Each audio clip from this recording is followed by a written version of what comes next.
The Yankees are headed to Texas, y'all, and I hope they brought more than just Western wear. You fought well yesterday. Your style is unorthodox.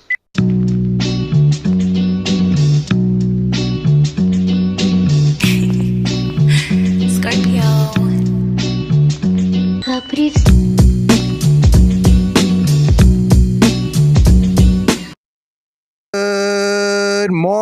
Good morning, Yankees universe, and welcome back to another episode of the Yankees Morning Brew. And I'm chilling with my compadres. I got the lovely Grace Monroe, and I got my guy, the Ace Avenue. And all you Yankee fans, wake up and get your coffee. Grace, Ace, how we feeling?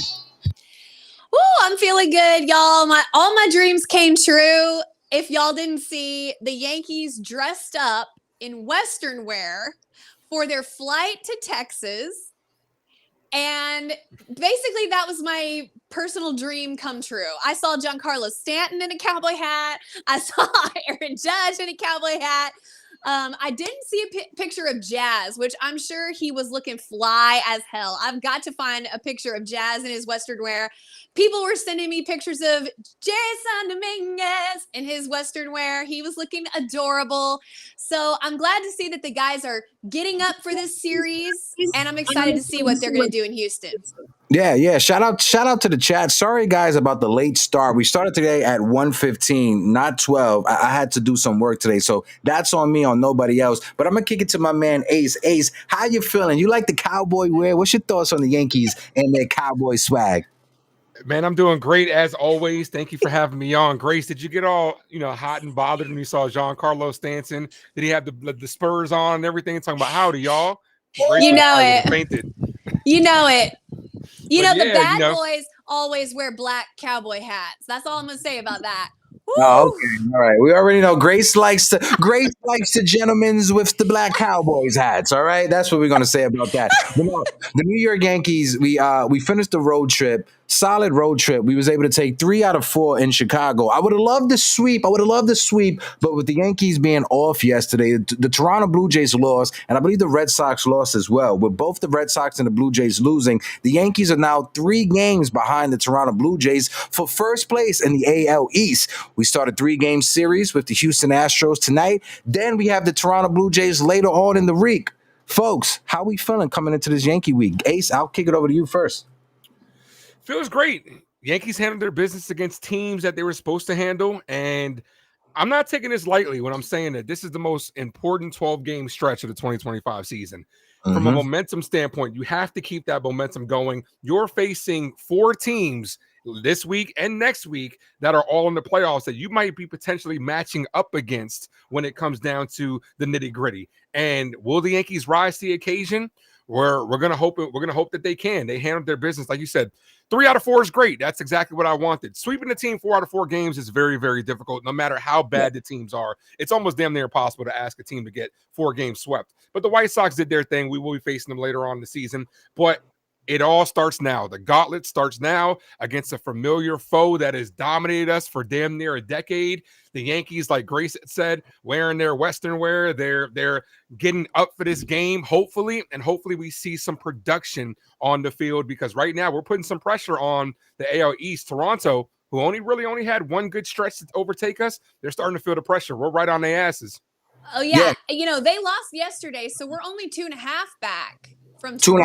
All right, my mistake. 2.5. I thought it was 3. Go ahead, Grace. Well, 3.5 because they own a tiebreaker. Okay, technicalities, but we'll worry about that later. But yeah, I mean, the Yankees went on a stretch that they haven't gone on since 1998. 9 straight wins on the road. Hasn't been done since the 1998 Yankees, arguably one of the greatest Yankees or greatest baseball teams just in general of all time. So they are hot right now. That's what we need. The baseball team that is the hottest in September goes to the World Series 9 times out of 10. The baseball team that is the hottest in September wins the World Series 5 times out of 10. So I think the Yankees are in a great position, exactly where they want to be. Heading into this 12-game stretch, they have the momentum. There's no hotter team in baseball over the last 10 games. So it's all right in front of us. No, Grace, you hitting it right on the head. And like Aaron Boone likes to say, it is all right in front of us. Folks in the chat, if you guys can, hit that like button, hit that subscribe button. If you're watching us on TikTok, keep on double tapping that screen, drop a heart me, drop a gift, share the live as well. We'll get to all the questions, we'll get to all the comments as well. One thing I want to point out, right? When you look at the Yankees and their winning streak that they just had that was snapped, we won one game in Boston. We was able to sweep the Washington Nationals, and then we was able to take 3 out of 4 against the Chicago White Sox. One thing that is grinding my gears, right, is that I see a lot of people online talking ish. Oh, the Yankees beat up on bad teams. Oh, the Yankees beat up on teams that aren't going to even be in the postseason. When the Toronto Blue Jays, hey, sure remember when the Blue Jays went on a 10-game winning streak? You remember that? First half of the season. Remember that? They started that winning streak by taking 1 out of 3 in Boston, just like we did on this winning streak, which is crazy. But then they swept the New York Yankees, and then their next opponents were the Los Angeles Angels, and look at it, the Chicago White Sox, 2 teams that aren't in the postseason. And I get it. We have to do better when it comes against the Blue Jays and when it comes against the Boston Red Sox. We just played the schedule that is in front of us. And are we beating up on teams that are under 500? Absolutely. Is it a way for this team to build up momentum leading into the postseason? 100%. So I don't care who they're beating on. They're winning games, and that's what's most important right now. Yeah, that's what you're supposed to do. You can only play who's in front of you. But if the Yankees were to go out and lose those teams against those teams, then it would be a different story. Then people would have something different to complain about. But when other teams have easy parts of the schedule, no one bats an eye. What about when we had 2 West Coast road trips in a month? Nobody, no one's feeling sorry for us then. You got to do what you got to do. They handled their business. And like Grace was saying, this is the time. This is the time that you have to watch out for people, because when they start getting hot, is when you start putting people on notice, like us, the Milwaukee Brewers as well. These are 2 teams that might face off in the World Series if they can continue to get hot. And also, I just noticed that we got 2 Grace Monroes in the chat today. I mean, on the stream today. So that's dope. Oh, shout out to 2 Grace Monroes. I just realized that myself. Good looking, Ace. Let me correct that. I didn't even see that. That is hilarious. Usually I'm Hector Beauchamp, so this is a little bit, yeah. Hey, August 30th, Hector Beauchamp. September 1st, Grace Monroe. Shout out to everybody that's in the building. Let's do a little bit of a roll call. Theo Nosebleed section is in the building. He says, I'm here, but I have an appointment soon. Theo Nosebleed, as long as you're hanging out with us, that's all we care about at the end of the day. Shout out to Theo Nosebleed section. And as well, shout out to our good friend Tina is in the building. Stephen B is in the building. Shout out to Stephen B. I was at the gym this morning, Grace and Ace. I was able to do 6.5 miles in an hour on the elliptical. I was on TikTok Live. Stephen B was in the chat. So shout out to Stephen B and everybody that joined on the TikTok Live. I got Hitman in the chat, says Boston Red Sox own the Yankees. Well, guess what? If the playoffs were to start today, we'll face the Red Sox in the first round. And I feel a lot more confident now than I did when we got our asses handed to us 3 games out of 4. Boop. The end. That's it. That's all I have to say when it comes to that. I don't know why my phone is my mic sounding weird, because for some reason my phone keeps saying that it's my microphone for today. No, you sound good to me. Okay, no, chat. Let us know how he sounds. He sounds good from my end as well. And my Bluetooth is not like turning off for some weird reason. Anywho, let's get back into the conversation when it comes about the New York Yankees. Grace, take us away. Let's talk about this past weekend. What did we like? What we didn't like? Go ahead, Grace. Well, one thing that I really liked, and I'm sure everybody in the chat really liked this. Aaron Judge entered the top 5 of Yankees homers of all time. That list has not been changed since 1957, meaning that the names on the top 5 list have been the same since before your daddy was born. Okay, so we continue to say this, and it's falling on deaf ears at this point. But what we are watching from Aaron Judge on a day-to-day basis is up there in the Yankees Mount Rushmore. It is up there in the top 5 hitters that the Yankees have ever had, sluggers that the Yankees have ever had. Aaron Judge is one of the greatest Yankees of all time, and he Period. still has years left to go. So it's really, really special. I'm really happy for Aaron Judge. He is doing incredible things and has been for years. So congratulations to the captain. Quite an accomplishment. Yeah. Yeah. When you look at it, right, Aaron Judge, and I wanted to bring up this graphic, but I'm having technical difficulties over here. Aaron Judge has played 7 less games than Kyle Raleigh, and he has a .7 F-WAR higher than him in that exact span. When you look at Judge's OPS, his OPS plus is 106. Well, his OPS is 169 points higher, and he has a WRC plus 40 points higher than Kyle Raleigh. And you know the thing that is crazy about it, when you look at these advanced metrics, the advanced metrics normally favors the catchers over position players over the rest of the position players, especially in the outfield. So to see that Aaron Judge is beating him on those advanced metrics, I could say it. I take back what I said on the last show about Kyle Raleigh being the MVP. What? If Aaron Judge heats up for the month of September, like Grace has been saying, we could see Aaron Judge take away his what is it? Would be his 3rd or 4th MVP in a row? Yay. It'll be his 3rd, not in a row, I don't think, though. Yeah, No, maybe in a row. Mm-hmm. Not in a row. Okay, 3rd. But yeah, it'll be his 3rd. And I do think that the writers will vote for him. I think it's more of a race than anyone anticipated, but simply because of Aaron Judge's injury. If it hadn't been for that injury, this would not even be really a conversation. But the writers have shown in the past few years to vote in the sway of WAR.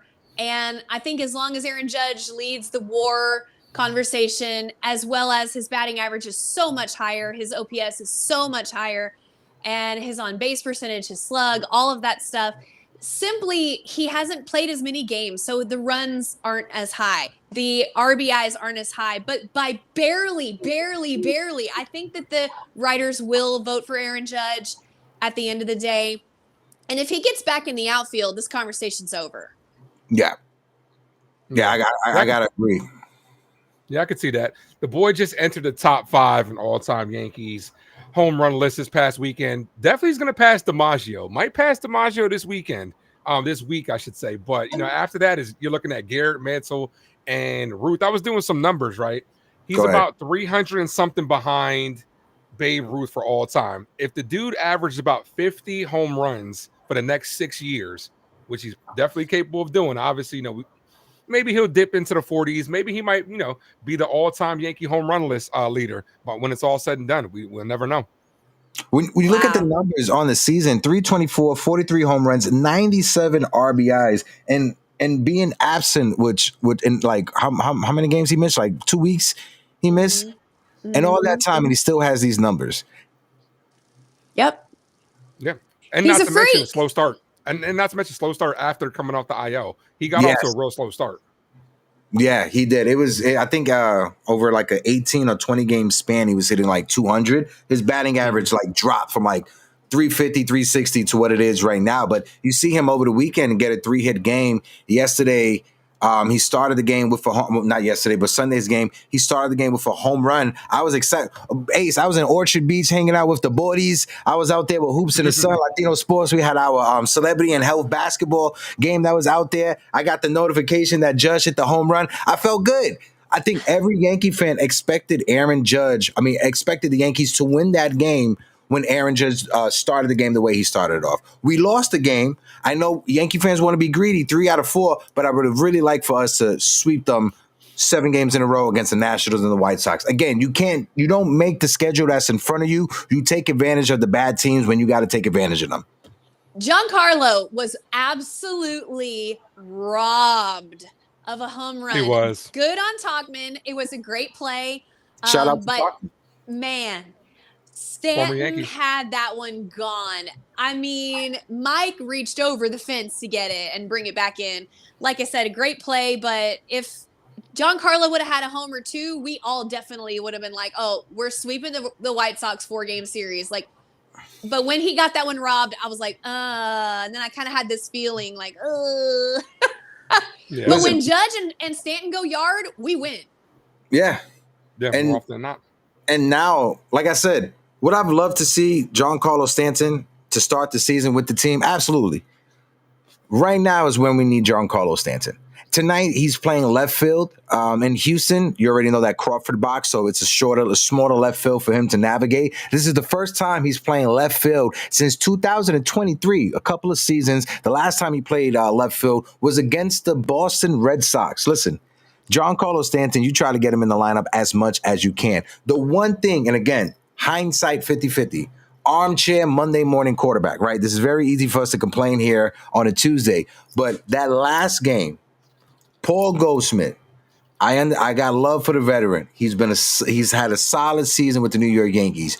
You have to pinch hit in a late game scenario. Paul Goldschmidt cannot face a righty out of the pen. He can't. You had Austin Wells on the bench. You had Jason Dominguez on the bench. And look at me. A week ago, I never thought that I'd be screaming, we should pinch hit Austin Wells. Austin Wells, he's turned it around this past week. But to have Paul Goldschmidt face a righty in that situation when we know that Paul Goldschmidt from the season, he's batting close to 200 against right-handed pitching. Against a lefty, you put Paul Goldschmidt out there. But a right-handed pitcher, you got to pinch hit in that situation. If you don't go to Austin Wells, at least Jason Dominguez.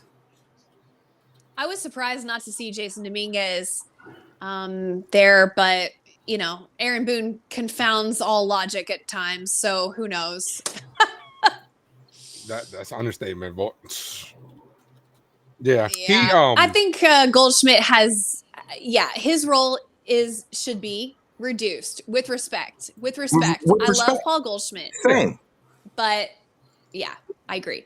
Like you said, with respect, we're not saying that Paul Goldschmidt can't hack it, can't be out there help. I'm not saying that whatsoever. Against left-handed pitching, Paul Goldschmidt is basically Barry Bonds in 2025. But against righties, he's barely back. He's over the Mendoza line, over 200. And in a late game situation like that, I thought, right, if they would have went with, I would have preferred Jason Dominguez. But if they would have went with Austin Wells, I would have lived with it because of how he's hit over the past week. Austin Wells has some home runs, copies. He's starting to look like he's starting to catch fire. Hopefully in September he has better numbers. But not going to one of those two, that was a big head scratcher for me. Yeah, because what's the point of having such a deep bench if you're not going to use it? That's ultimately what it comes down to, because you have these situational guys like Paul Goldschmidt was still a steal of the season. Like, we got max return on our investment off of Paul Goldschmidt, definitely. With 100%. The defense, the amount of errors that he saved, how he hits against lefties, no doubt. But he needs to be a situational type player. And that also gives Ben Rice more run as well. And that also gives you more opportunities to possibly put Cody Bellinger at first base. But Goldie needs to be that utility guy that first base, I should say, defensive replacement that comes in against lefties at the end of the game. Because that's the role that he's on, because we got a month left, might as well. And he's professional enough that he's going to be like, okay, I understand. He's going to roll with the punches. Mm-hmm. Listen, hopefully the Yankees are able to figure it out when it comes to their lineup rotation, because when you have guys that like Ben Rice, who's producing in a way that I don't think a lot of Yankee fans expected him. Well, the Yankee fans believed in him, but I don't think the front office expected what they're getting out of Ben Rice this late in the season, September 2nd. Ben Rice should be an everyday player and should be in the top of the lineup. I think in Sunday's game, didn't he bat like 7, 8, or 9? It was very weird. I think he was 8. He was very low. He was 8th. He was very low. He's very low in the order. I'm like, what are we doing? He was behind Volpe, I think. Yeah. Oh, I spit. I was so mad. He was behind Volpe. And it's not like Ben Rice hasn't hit well against lefties this year. I think the Yankees lefties, when you rank them, Cody Bellinger, he has the best batting average, a lefty batter versus left-handed hitting out of everyone that's in Major League Baseball right now. When you look at Jazz Chisholm, even Jazz Chisholm, he has decent numbers against left-handed pitching. Austin Wells started to pick it up, but when you look at Ben Rice, outside of Cody Bellinger, is our best left-handed hitter against left-handed pitching. It's Cody Bellinger and it's Ben Rice. The numbers show it. Right, so to have Ben Rice hit that low in the order when he's that much of a power threat, I think that was a misuse of Ben Rice in a game. Well, Rosario was also up in the lineup a little bit too, so that I kind of understand, because he does hit better against. Like, this was look, it's your traditional, like, we're gonna put those guys. We're gonna try to get extra at bats to those that hit lefties better. Like, you got Rosario, You got, Goldie, who was leading off again. I just, regardless if it's right or lefty, I would just like the same lineup put out there every day. Like at the end of the day, like it's so frustrating. Keep dreaming. These changes every day, I think my frustrations is more that he was batting behind Anthony Volpe more than more than anything else, because even in Sunday's game, I think when Sosa hit the home run, shout out to Cutter is King. He's a Red Sox fan that loves trolling Yankee fans on Twitter. Him and we're mutuals on TikTok. Shout out him. But he put the video out there when the home run ball was hit. They thought the ball was like still in play, so they threw I forgot who was in center. Trent was in center. He throws it into the infield to Volpe, and Volpe boots it. So he's like, even on a home run, Anthony Volpe's out here catching fucking errors. Yeah. That's funny. Oh, I'm gonna try to find that video. But no, again, I think these past 7 games against the Nationals and the White Sox, when you're a team that's struggling the way that the Yankees had struggled in June, going into August, against the Red Sox, against the Toronto Blue Jays, you're going into the gauntlet that you're going into right now. Right now, you're facing the Houston Astros, you face the Toronto Blue Jays for 3 games, you face the Detroit Tigers for another 3 games, and then you face the Boston Red Sox in Boston, in Fenway. That's a 12-game gauntlet. This right now, these 12 games, make and break. This is going to let Yankee fans know and the front office know if this team that we have, if they're pretenders or if they're contenders. Because I love Jazz Chisholm. Shout out to Jazz. I want to believe what Jazz said when he said that. Hold on, wait. People saying they can't hear me. When they're saying that, when Jazz says that this team is a super team, I want to believe in that. On paper, when you look at who we have on this roster, who we have on this team, this team, Aaron Judge, Cody Bellinger, Max Fried, the way that Slittler has been pitching lately, Carlos Rodon, we should be in first place. We should be up there and considered, quote unquote, a super team. I know Jazz is not going to say this team sucks, but I would like to believe that. The results don't show it on the field. Let me come with me here on a little analogy, okay? We analogies in. It's a Western wear themed day. Okay, the Yankees are headed to Texas. We start the video's titled "Giddy Up." Okay, so come with me here. There's 2 types of racehorses. All right, one type of racehorse is what they call a front runner. They like to get out in front early, and then they like to stay out in front. So on the last leg of a race, when the rest of the field is coming up by you, that front runner horse can see the other horses and he gets motivated to stay in front. Okay. There's another type of horse in a horse race. That type of horse is a sprinter, a strong finisher. They hold those horses back on purpose. Okay. They'll run the whole race in like 3rd or 4th place until the very last straight go, okay? Once they hit that last straight, they let the horse go, and the horse takes off like it has never run before, and it passes all the other horses. The horse that was running in first place the whole race all of a sudden finishes in 5th or 4th because the horse's style is to hit it at the end. Okay, so now I'm done with my horse analogy, but I think you can see where I'm going with this. The Yankees. I wish I had a yeehaw going. I don't have a yeehaw sound. Yeehaw! The Yankees last year were the front runner horse. Okay, we got out in front early. We stayed in front the whole time. Now there was a brief moment in I think it was August where we dropped to 2nd, but then we came back up to 1st and we finished in 1st place in the AL East. This year, we're not doing that. Okay, we had a lot of time in 1st place, don't get me wrong, but we've also had quite a bit of time in 2nd place and even 3rd place. But what's happening right now? Our horse is about to hit the straightaway. It's about to hit the last leg. It's about to sprint. It's sprinting time right now. That's what Jazz is talking about, I believe. Jazz is saying we have the tools, and once we let go, which the time to play with reckless abandon, damn the torpedoes, full speed ahead, don't worry about injury, don't worry about anything, just go, go, go. That time is barely right now. That time is really like a week or two from now. And Jazz knows that. And when you've got sprinter show horses on your team, not slow and steady wins the race type of cross country runners, but you got like jacked 100-yard dash runners. Now's go time. Yeah, I'm right there with you. Forget everything that happened in the past. Forget everything that happened earlier this season. We have a bad record versus blah, blah, blah. Doesn't matter. Yankees have to treat this like it's a new season right now. Lock into playoff mode right now and get it done.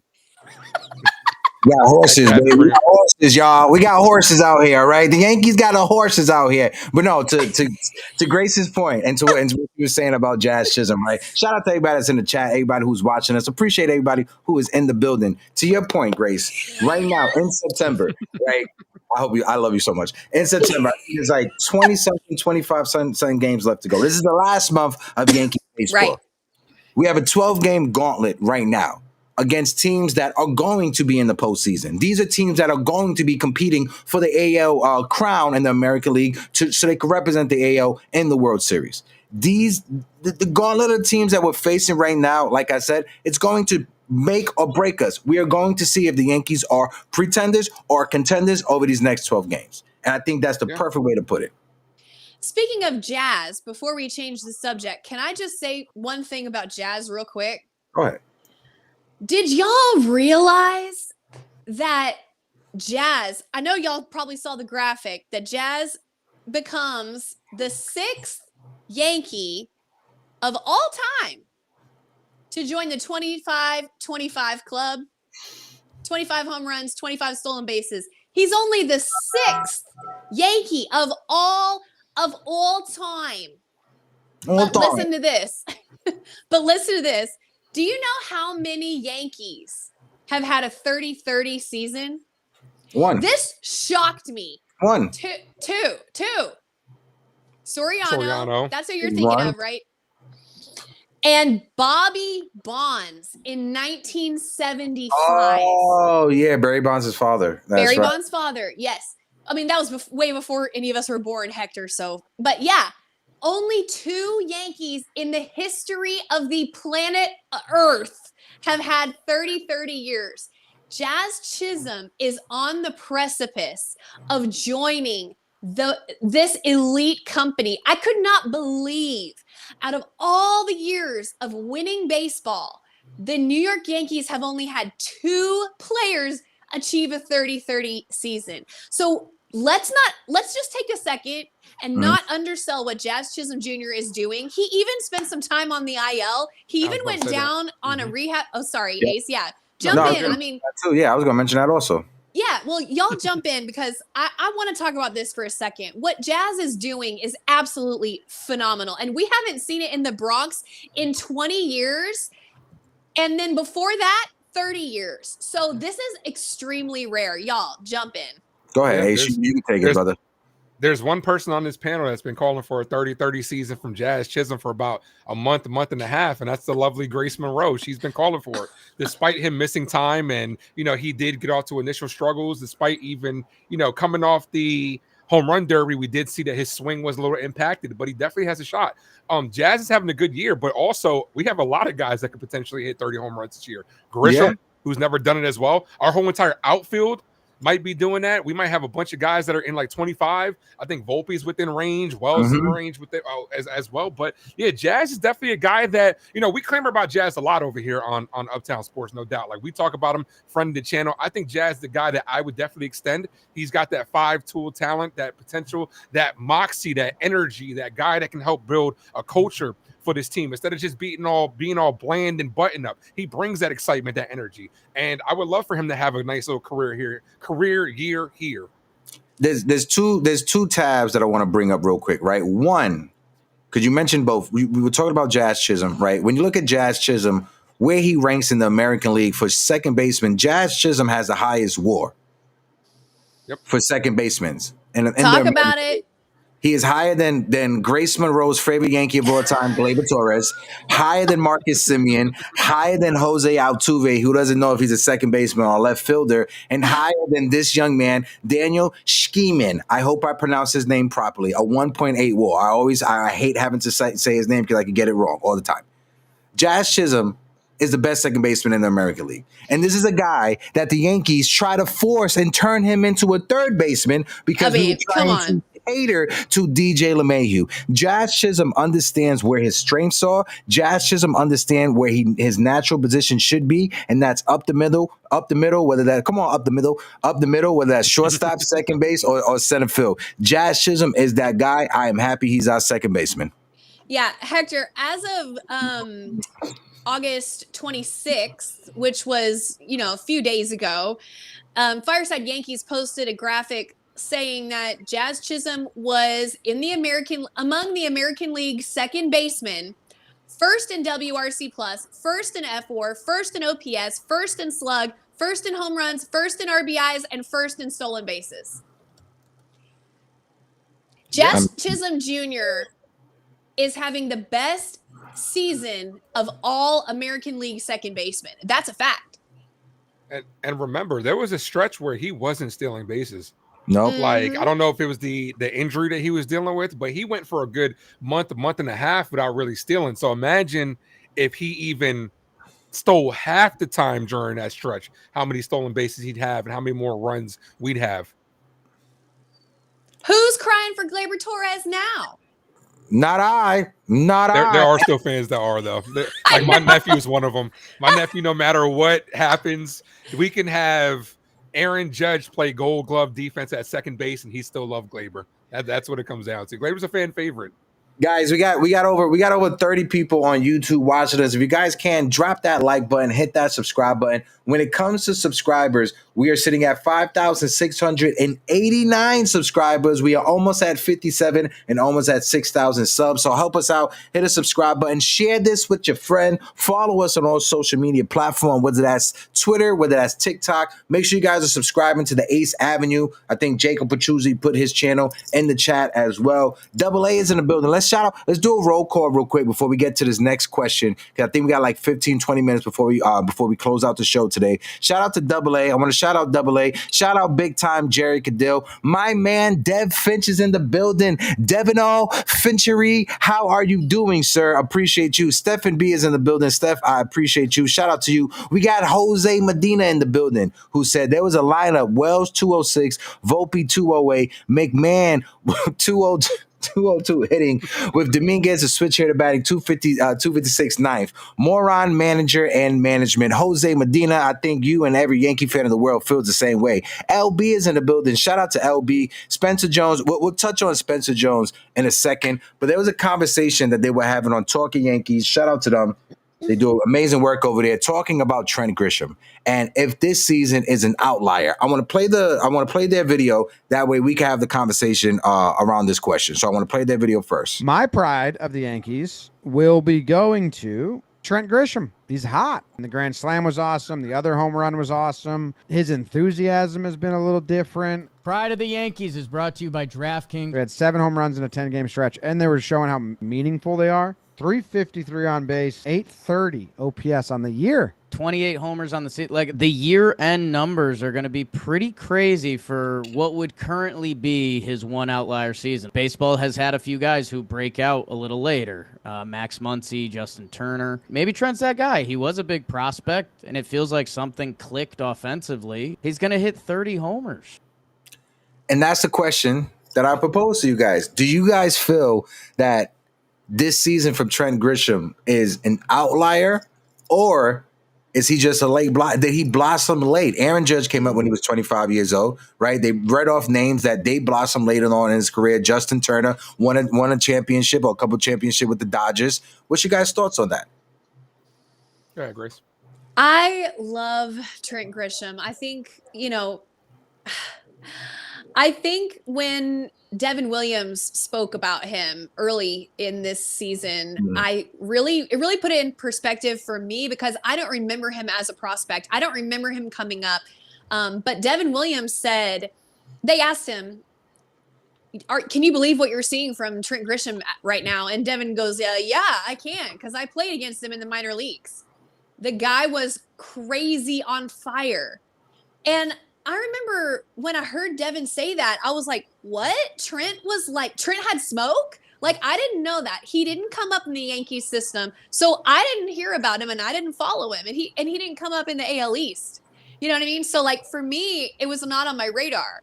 To see him have this crazy year, it doesn't seem like it's a flash in the pan. You're watching it every day. It doesn't seem like he's getting lucky. He has smart at-bats. Yeah. He doesn't expand the zone. He is absolutely judicious. The way he approaches baseball, I think we can all agree. He's calm, cool, collected. He is in control of himself. And again, it doesn't seem like he's just found lightning in a bottle this one year. It seems like, Hector, like what you said, like maybe he has reached his prime. He's not an old player. Just because he's got some balding doesn't mean he's old. He's actually young. He's actually a very young guy in his 20s. So, I mean, he could just be coming into his stride. He's a Gold Glove winner. Hector, you look great. Don't ever let anyone Thank tell you. you I any appreciate different. that. I got a nice save yesterday. I want to show it off. You feel me? Shout out the chat. He's coming into his prime, and he looks like he is ready for a big payday, and he deserves it. He's shown he has the ability to stay healthy and contribute on both sides of the ball. What else do you want? Would you bring him back at the detriment of Jason Dominguez? Oof.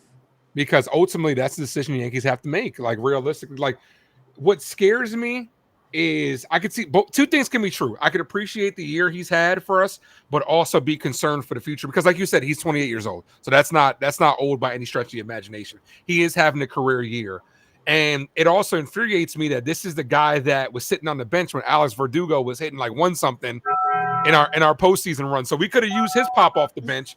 But but I feel like, at times this year, Aaron Boone has overcompensated playing him in detriment of Jason Dominguez.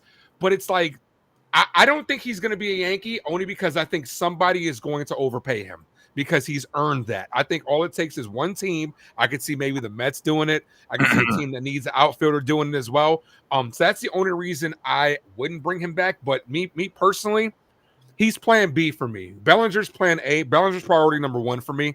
And if Bellinger doesn't bring him back, then I would go a little bit over for Trent Grisham, because like his bat has played very well here. I love calling a game and seeing him do that little hit and he just turns around and kind of looks at it like, yeah, that shit's out of here. Yes. Like that type of stuff. That brings energy, because you're looking right at the bench like, yeah, I'm him. Trent Grisham. His parents' last name is Grisham, but we call him Grisham. That's basically what it comes down to. He's him. He's had a great year. I'm just afraid that if we re-sign him long-term, that he's going to revert back to the back of that baseball card, because we can't forget, this is a contract year. We've seen it throughout the entire, not just baseball, but all of sports. We see guys ball out when they want to get paid, and then once they get paid, they tend to revert back to a little bit of the norm. So like I said, two things can be true. I could say he's had a great year for us. He's going to hit 30 home runs, and, we'll see. But I don't know if I'd bring him back over at the detriment of Jason Dominguez and then Spencer Jones. I want to say shout out to everybody who is watching us on TikTok. Appreciate you. Sabieta, thank you for the follow. If you guys can, keep on double tapping the screen. We got over 700 views over there on TikTok. Thank you for the new follow. Over 5,000 when it comes to the likes. Keep on double tapping that screen. Over here on YouTube, guys, hit that like button. And go ahead, Grace. Hector, before you give your take, I want to say, I don't think the Yankees are going to make him a big offer and sign him. I agree with Ace, excuse me, that we should focus on Bellinger simply because of the versatility and his fit on the squad. I just think that it's just a teeny bit better than Grisham, just not better, more advantageous for the Yankees going forward. And I don't think they're going to pay for a huge amount of money for all 3 outfielders when they have serviceable options in the minor league system, Spencer Jones or Jason Dominguez, not a minor league, but a cheap option. So I don't think they will sign him. I think he will get paid though, and I think he'll go to a team and have a nice career, and good for him. I'm happy for him. But I agree, focusing on Cody Bellinger is priority number 1 for me as well. I agree with both you guys when it comes to focusing on Cody Bellinger, right? When you look at Trent Grisham, he's making $5 million this season, right? The Yankees, I believe they have like 100 or 80 to $100 million coming off the books, if I'm not mistaken. I may be wrong. Somebody in the chat help me with that. It's close to that range, right? A lot is coming off the books next year. So the Yankees, they have a lot that is coming off of the books. When you look at Cody Bellinger, he's making like 25, 26 with that player option, right? You got to remember, he's still like that 26 is still counting on the books. So even if the Yankees were to offer him a $6 million pay increase to make $32 million AAV, that's just a $6 million hit on the books because he's already making $26 million already. When you look at Trent Grisham, he's making about $5 million. With the season he's having, a team can offer him $20 to $25 million a season. I don't mind paying Trent Grisham $20 to $25 million a season with that much money that is coming off of the books. You got to look at it. Giancarlo Stanton, his money is going to drop dramatically as well. And I see what you're saying when it comes to the outfield and Jason Dominguez, but Cody Bellinger could pencil in as our first baseman over the next 4 years, right? He's versatile enough that he could pencil in as that first baseman. If the time were to ever come that you need to move Aaron Judge from the outfield to first base, you can just move Cody Bellinger back out to right field while Trent Grisham is your center fielder. LB put it in the chat, and this is something that shies me away from Trent Grisham when he says Trent Grisham is the slowest center fielder in the league out of 60 qualifying center fielders, right? He says Hicks 2.0. The difference between Aaron Hicks and Trent Grisham to me is both of them, when they was both coming up in the minor league system, they were both top 100 prospects. That's noted, right? The difference is that Aaron Hicks always was dealing with injuries, always had the injury bug ever since he came up when he was in the minor league system. When it comes to Trent Grisham, like someone pointed out earlier, he was a big-time prospect in the Yankees, and not the Yankees, and the Brewers minor league system. Do you guys know what happened to Trent Grisham his rookie year in the playoffs? Anybody remember that? No. He misplayed the play in right field, which eventually cost the Brewers the game, and they got eliminated from the postseason. That offseason, he was traded to San Diego. So automatically, his confidence was shot. When he was in San Diego, he was trying to rebuild himself, rebuild his confidence from being a top prospect to being a laugher in Major League Baseball, to be a laughing stock because, hey, you blew the game for your team in a big-time situation, forcing them to lose in the postseason, getting eliminated. He had to deal with that with some years. He comes over to the New York Yankees. Last year, he was battling Alex Verdugo for playing time. This year, he started spring training on fire. And like Ace is saying, it is a career year. You have to be worried about the career year. If the Mets come in and offer him $20, $25 million a season, I'm not sure if I'm willing to bite and say, cool, I want to live with that. Bye-bye Trent Grisham. Yeah. Cody Bellinger is a priority to me. Then if we could get Trent Grisham back on a reasonable contract, 15 to 20 million in that range, anything more than 20 million, I'm hanging up the phone. I'm right there with you. I was going to say 15. Yeah, I'm not. There you go, LB. It was a misplay from a Juan Soto hit it to right field. It was against the Nationals. Thank you, LB. Thank you so much. Yeah, it was a Juan Soto hit. They kicked him out of Milwaukee. Like, it was really bad for Trent Grisham with that whole situation in Milwaukee. That makes me sad. I think something else that is a detraction is that he only plays center, and Bellinger plays left, center, right, first, wherever, DH, like, and Trent is only center. So I think that is a bad argument as well, or like a tick on his criteria as well. When the Yankees are looking at who are we going to go after, Cody Bellinger or Trent Grisham, because I don't think that there's a scenario where they go after both. So for me, Bellinger, like I said, with the versatility, just edges out Trent, and plus Cody has proven that he has been able to put together a career of good years, not just one good year. So you could take a gamble and say, oh, this is the real Trent Grisham. He's going to be this from now on. Cody is less of a gamble. He's less of a gamble, and he has more versatility. So for me, it's Cody Bellinger. This is the play. Go ahead, Ace. My fault. I was about to say I would even prioritize Kyle Tucker over Trent Grisham because Kyle Tucker's having a bad year. But we know I have more faith in Kyle Tucker's upside in the back of his baseball card than I do Trent Grisham's. True. And Kyle Tucker could also play right. You know what I'm saying? He hasn't played that much left, but he's a guy as well that the Yankees have shown a lot of interest in, especially this last offseason. If the Astros wouldn't have said we want the Luis Hill, I think the Yankees would have made that deal. and Kyle Tucker would have been a Yankee. But I think it's, I honestly think Tucker and Bellinger could be priorities for the New York Yankees. And as much as people don't want to hear this, if you get both of them, that's because it's go time now. The Yankees can't afford to try. We have this small window with Aaron Judge, Giancarlo Stanton, and Garrett Cole. Are you really going to bring up Spencer Jones to try to develop him and continue Jason Dominguez development? I'm not saying that's what I would go, but ultimately, if you go and get Bellinger and you go get Kyle Tucker, you're going to ship Jason Dominguez and Spencer Jones out of here to try to get you a piece that can win now. So that's, it's going to be a long off season when we talk about that stuff, but those are stuff that's on the table. George Lombard Jr. enthusiast on TikTok says trade Jason Dominguez and Jones with a little bit more to get Ketel Marte, then sign Tucker and Cody Bellinger. That's his off-season for him. When it comes to Kyle Tucker, I'm with you. If we're able to swing Kyle Tucker, if we're able to swing Cody Bellinger and have him be the first baseman, the people that I spoke with, like the journalists that I know that have like an inside scoop at the stadium when I'm there, is that Kyle Tucker, the Yankees' only fear with Kyle Tucker is he's great defensively in right field. They're worried that he will suffer the Joey Gallo effect, being a Gold Glover in right field, having to come play left field and totally losing yourself. That's what I was told the only issues with him. But when you look at Kyle Tucker, he's played right field, he's played center field, not that much left field. He's better in right field for his career. So I have faith in his defensive ability. If you were to have him move over to left field, I think he'll feel that fine.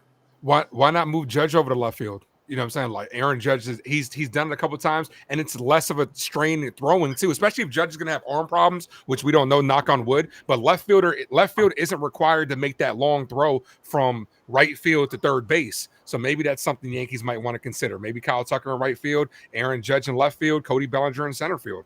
Yeah.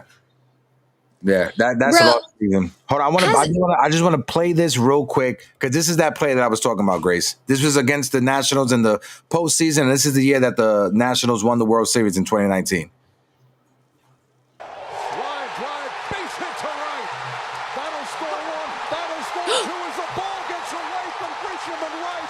That's going to score 3 runs, and the Washington Nationals have the lead. They got Soto hung up. They tag him out, but nobody in this joint cares. And they pan to Trent Grisham's face. Hold on, I want to see if they pan to his face. Yeah. Look how young he looks. Yeah. 1 ball, 1 strike. Grace is like she's about to cry. That's awful. Yeah. And he was a top prospect. This is a guy that was a top 50 prospect in Major League Baseball. They put him in right field, and that's what happened. And that shot his confidence, went to San Diego, was trying to rebuild himself, find himself again. And I think he found himself with the New York Yankees. But if you ask me, Ace, how I map it out, it would be Cody Bellinger, and it'll be Kyle Tucker. Because like you said, Kyle Tucker's having a bad year with the Chicago Cubs, right? Just like Cody Bellinger last year, offensively didn't have that good of a season last year before being traded to the New York Yankees. Go ahead, Grace. What were you trying to say? I just thought of a new angle. You showing that video just made me think of a whole new angle. And that is Grisham had no pressure on him this season. No, he was signed as a 4th outfielder. Mm-hmm. He started hitting. He started earning more and more playing time underneath the guise of if you do, you do. If you don't, you don't. It's okay. No pressure. He has then performed so well. But how will he perform as a $25 million a year outfielder when the pressure's on you day to day? Grace is on it, because that was going to be my next point. Grace is on it. You're on it, like for real. Because it's one thing to be the 4th outfielder, but now you have to justify that contract. And we saw Juan Soto earlier in the year couldn't get that. The pressure was on him. Has he found it as of late? Yes, because he's a great player. Do we think Trent Grisham is a great player? I don't think so. I think he's a solid to good baseball player. But once you're making $5 million this year, it's like F it. Might as well just go out there and do what I got to do. What's going to happen when you're making 15 to 25 million? And then the Yankee pressure is on you, because we know what happens to guys that get paid. Aaron Hicks, the Josh Donaldsons. We know at a drop of a dime, if it wasn't for, you're going to have other whipping boys, but if they start playing well, the pressure's going to be on you, then how are you going to perform? Exactly. It's unknown. It's an unknown, which the Yankees don't like to bet on unknowns. So, and smartly. That's one thing Cashman does that is judiciously smart. Yeah. I don't know if I'd bring him back. I would say great. What you did for us, like I said, found money. What you did for us this year was great, but there are other guys like he's honestly, he's like priority number like 4 or 5 to me. Like Bellinger's number 1. I'd go Kyle Tucker number 2. You got to figure out Jason Dominguez. You got to figure out like his development is a priority to me. Spencer Jones, who isn't getting called up. I know we're going to talk about that in a little bit. Who isn't getting called up? There's no excuse why he shouldn't be up here next year unless he absolutely like craps himself in spring training. He's a spot for him. So the Yankees have to figure this stuff out. And also too, Trent is kind of older than Kyle Tucker ish to a degree. Trent is 28. Kyle's 28 as well.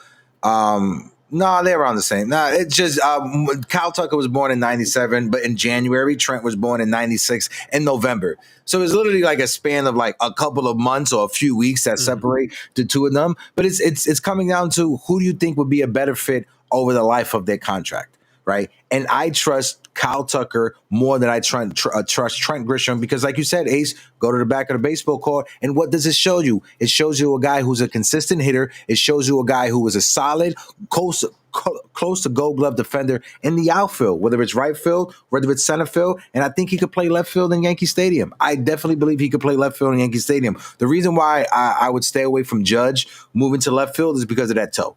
That toe from a few years. That's the only reason why I move away from Judge playing left field. I'm a component of Judge moving to first base. And I know a lot of people be shitting on L.I. Yankee King when he says that on Twitter, but every time I'm at the stadium, every time I'm on the field working media, Aaron Judge is taking grounders at first base. You know who also does? Trent Grisham as well. I'm not against that move. I just got to see it first. Like we need a whole spring training of him playing out there. I'm not against it because we've seen guys succeed. Bryce Harper is the latest example, going from outfield to first base. Judge, him being tall as well, will help with those stretches. And we know he's taking it, when Rizzo was there, Rizzo was helping him at first base. So it just depends. Like I just want to see it at the end of the day. I just got to see how it looks. Also, too, when it comes to Bryce Harper, right, growing up, because I was following Bryce Harper when he was a teenager. Like when he was a tween, 12 years old, 13, I was following Bryce Harper. Bryce Harper was playing around every position. He was a catcher. Like he was a catcher. He was a starting pitcher. He was a shortstop. He was a first baseman. He played every position. He was like Buster Posey. Buster Posey is another one who played every position in college. And I thought his bat was so special. You should have had him be a first baseman and not a catcher. That's another combo for another day. But Bryce Harper, and what helped Bryce Harper was the fact that he played multiple positions growing up. I'm not sure if Aaron Judge had the same avenue when it came to baseball as playing multiple positions. I know he was a multi-sport athlete playing both football, basketball on top of baseball. So I don't know. But I do think Aaron Judge could make that transition just like Bryce Harper.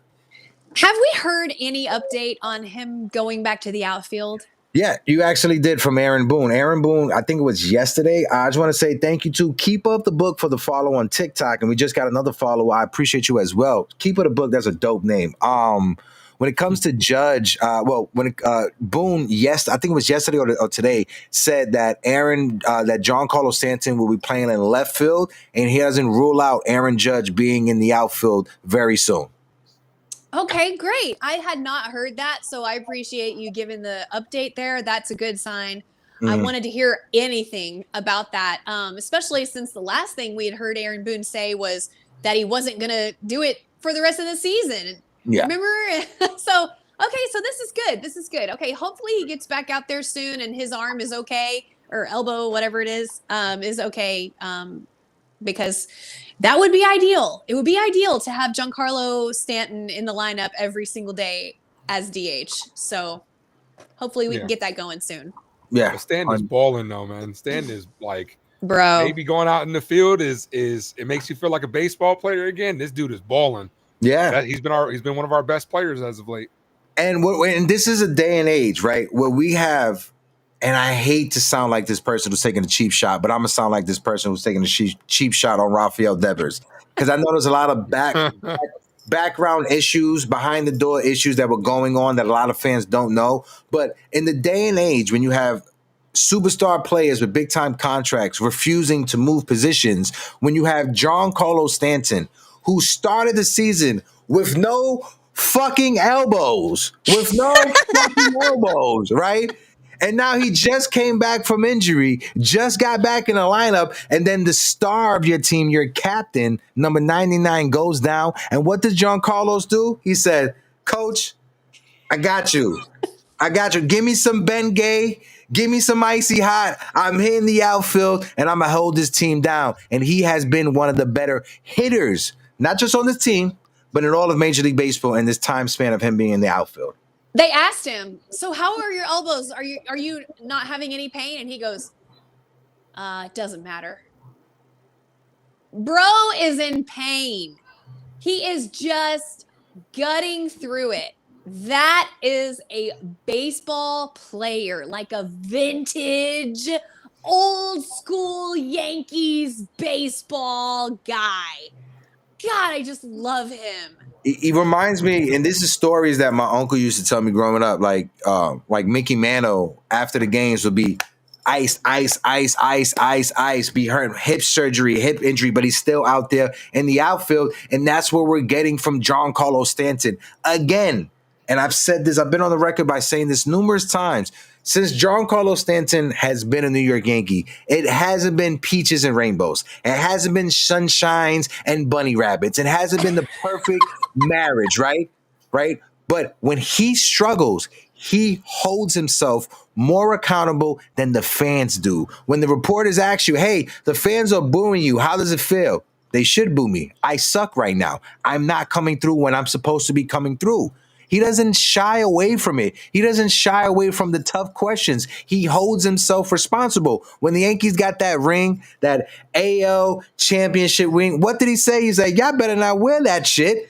That's not what we wear on our fingers. We wear the World Series ring on our fingers. If there was ever a guy whose blood was built for playing in New York, for wearing the pinstripes, that's Giancarlo Stanton. And at the age he's at right now, with his lack of mobility, his lack of skill in the outfield, he's giving you 150% every day out there. Like Ace said, he is like a one-man show trying to get us to the World Series right now. Mark T. Maker said, yo, you forgot shells and balloons. Absolutely, Marky T. Maker. My fault. He's one man and no elbows trying to make us to the World Series right now. Yep. And not to mention, he gets cheaper over the next 2 years. So we're definitely getting our money's worth for him. 19 100%. Million next year, 15 million after that. Like, I'm telling you, imagine a full year Stanton where this team would be. He's hitting 500 home runs in the Yankee uniform. He's definitely doing it. Imagine he should have had one more over the weekend. Yeah, imagine the level of production we're getting from him and his value in the offseason and only paying him $15 million. Mm-hmm. Like, that's what's going to be. What? How about if we slide him something on the side for the stuff he does in the playoffs? Like, hey, here you go. Merry Christmas. Oh, don't worry. Hal Steinbrenner's like, oh, don't worry. When you're in Tampa, there's a few penthouses, a condo for you, my guy. When you're in Midtown, this is a nice little suite for you off of 6th Avenue. But there's one more topic that we're going to talk about for 5 minutes. We're going to make this real quick because we got to dip out. And there's a game that I like to play called, oh, damn, that's Cam Slitler. That's not Spencer Jones. There's a game that I like to play called Where's Waldo? Right? Where's Waldo is a game that I think everybody is familiar with, right? And today I want to ask, where the hell is Spencer Jones? It's September 2nd. September 1st came and went. Yankee fans were crying on the timeline. It seems like the Spencer Jones show is going to have to wait till at least next season, whether it's with the New York Yankees or another team, I don't know. But Grace, Ace, whoever wants to take it, can take it away. Not it.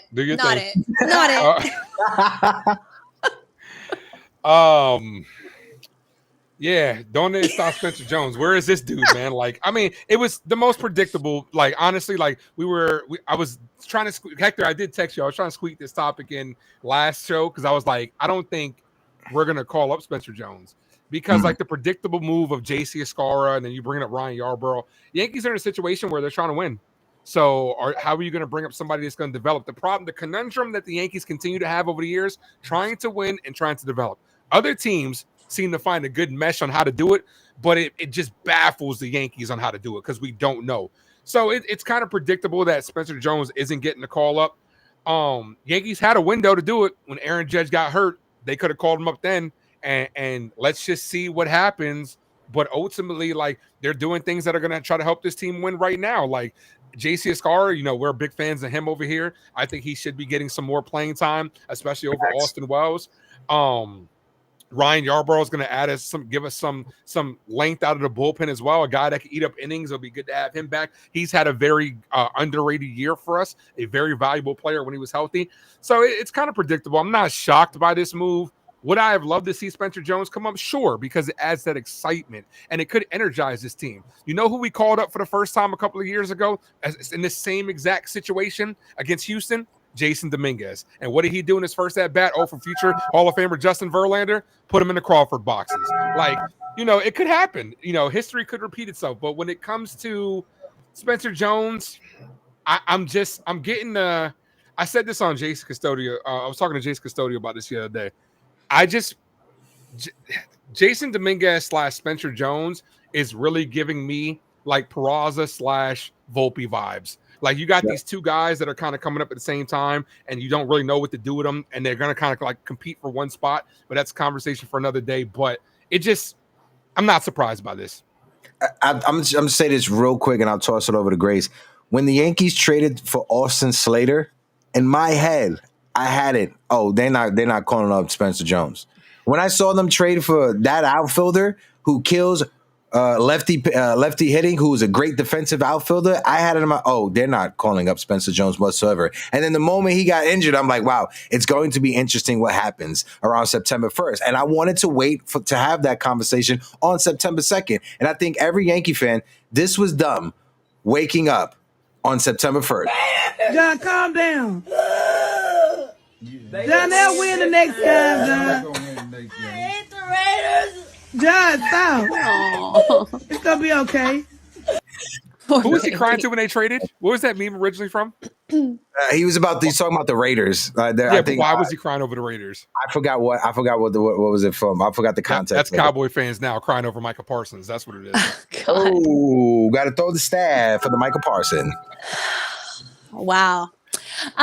Yeah, I think that this tells us a lot about how the Yankees feel about Spencer Jones. For better or for worse, he's not ready. He's not ready to go.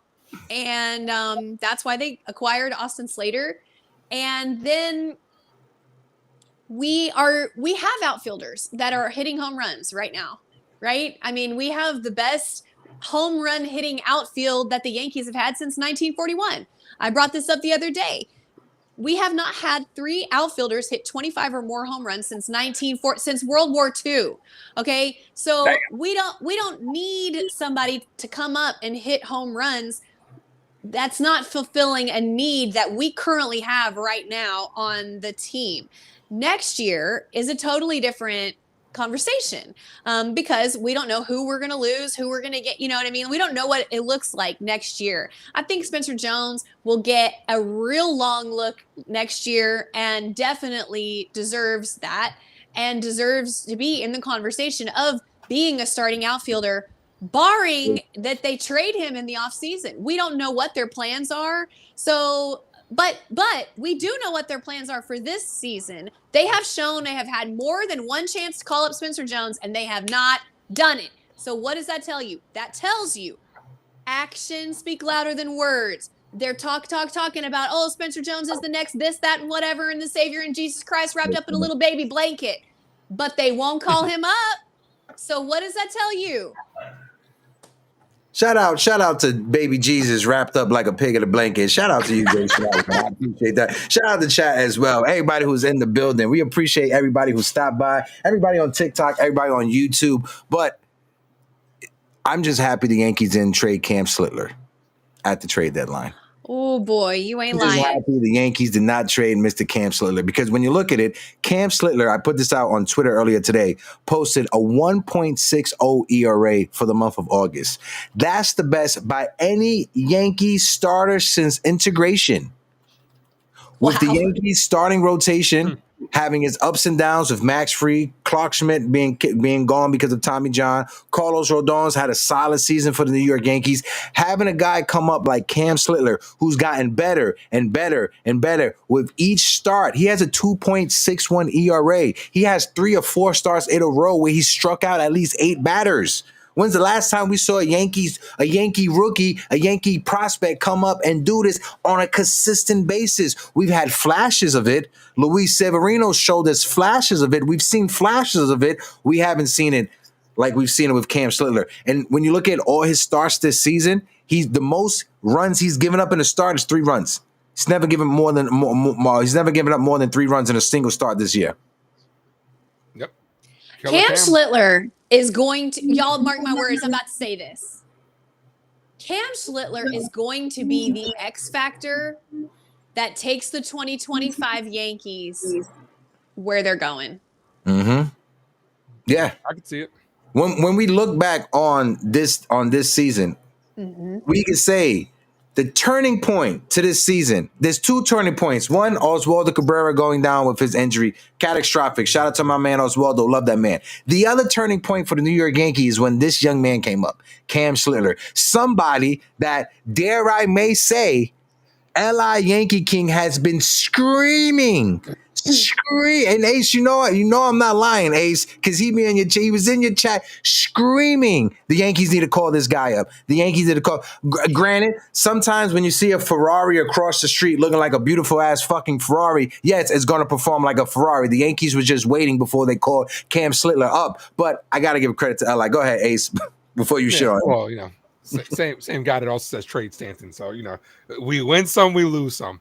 But Cam is, killer Cam, dude. This dude is balling.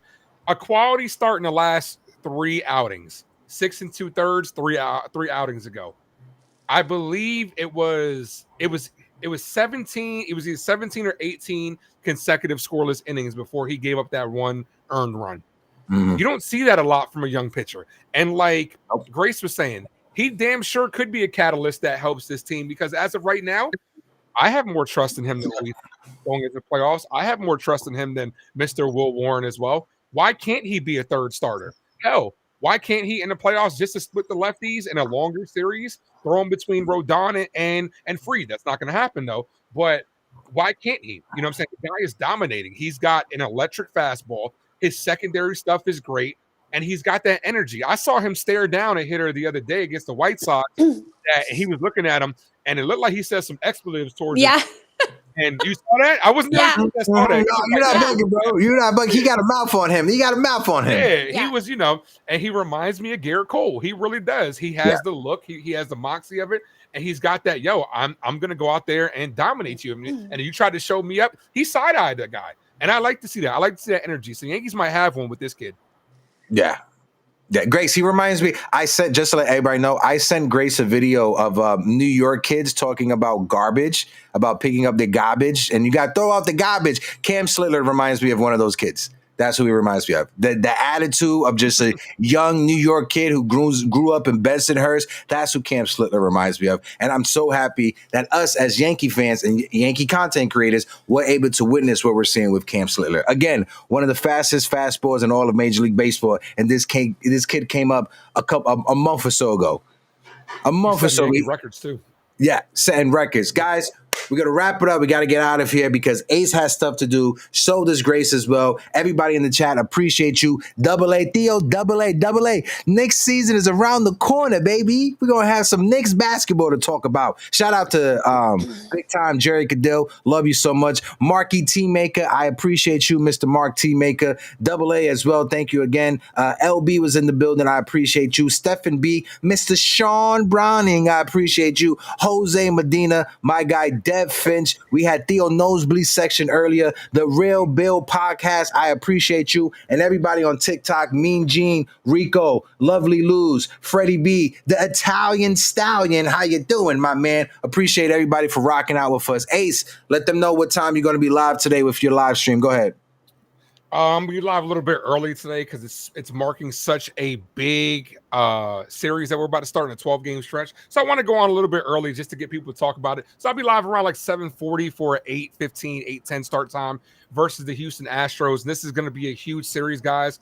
This is the biggest game of the series. I'm going to tell you this. To maintain that momentum, like, I did see some things that were going to concern me over the last 2 games versus the White Sox. That's a different story, but you have to go out there and handle your business in game 1 and set the tone and continue to show that this team is starting to right the ship. And like Grace and Aaron Boone was saying, it's all right in front of us.